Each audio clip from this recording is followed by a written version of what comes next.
Welcome back, everybody, to the Educational Numismatist. Thank you for tuning in. This is my series on the Morgan dollar, or the cowboy dollar, as it's also known. The Morgan dollar was minted between 1878 and 1921. It's called the cowboy dollar because at the height of their production in the 1880s, the Wild West cowboys, when they were getting paid, they would get a pocket full of Morgan dollars, and therefore they became known as cowboy dollars.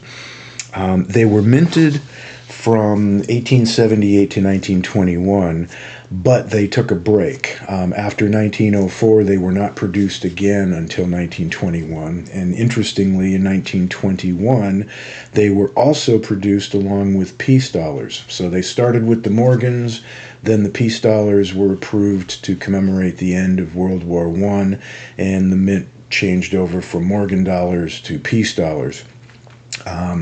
The Morgan dollars were minted throughout the United States. They were produced in Philadelphia, Carson City, Denver only in 1921, San Francisco, and New Orleans.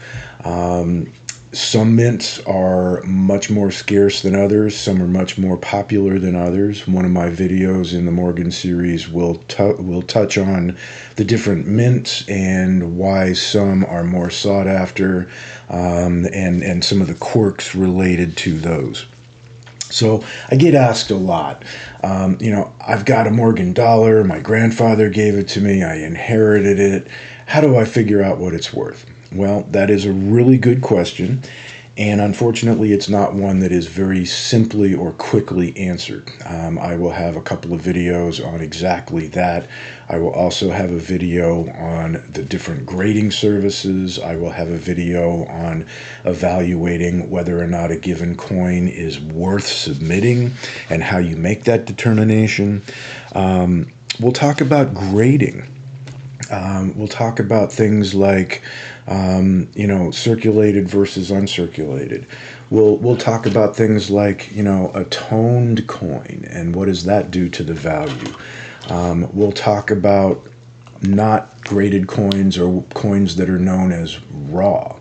Then we'll talk about coins like this one, which are encapsulated by a particular grading service and are given a numeric designation, which, if you're new to the industry, is also somewhat confusing.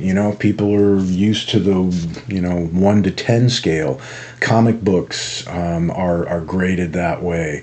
Sports cards are graded that way. Why are coins graded differently? Well, I don't know the whys, but I can tell you that the grading scale that coins are typically graded on is called the Sheldon scale, which is a point scale from 1 to 70. 1 being a coin that is barely recognizable, has almost no detail, the date is probably barely visible, if at all, very little details, all the way up to a coin that is considered flawless or perfect, and that would be a mint state 70. This particular coin, being an 1880 San Francisco, over 140-year-old coin, being in mint state 67, I can tell you that is a rare sight right there. There are probably less than 3,000 of these known and graded by this particular company out of the literally tens of millions that were minted in 1880. The higher they go on that numeric scale, typically the much higher the value. This coin is worth multiples of a coin that might be graded a mint state 65, for instance. So we'll talk about that on another video as well, but I don't want to make these videos too long, so I'm going to stop this one here and I will pick it up on the next chapter. Thank you for watching, and tune back into the Educational Numismatist.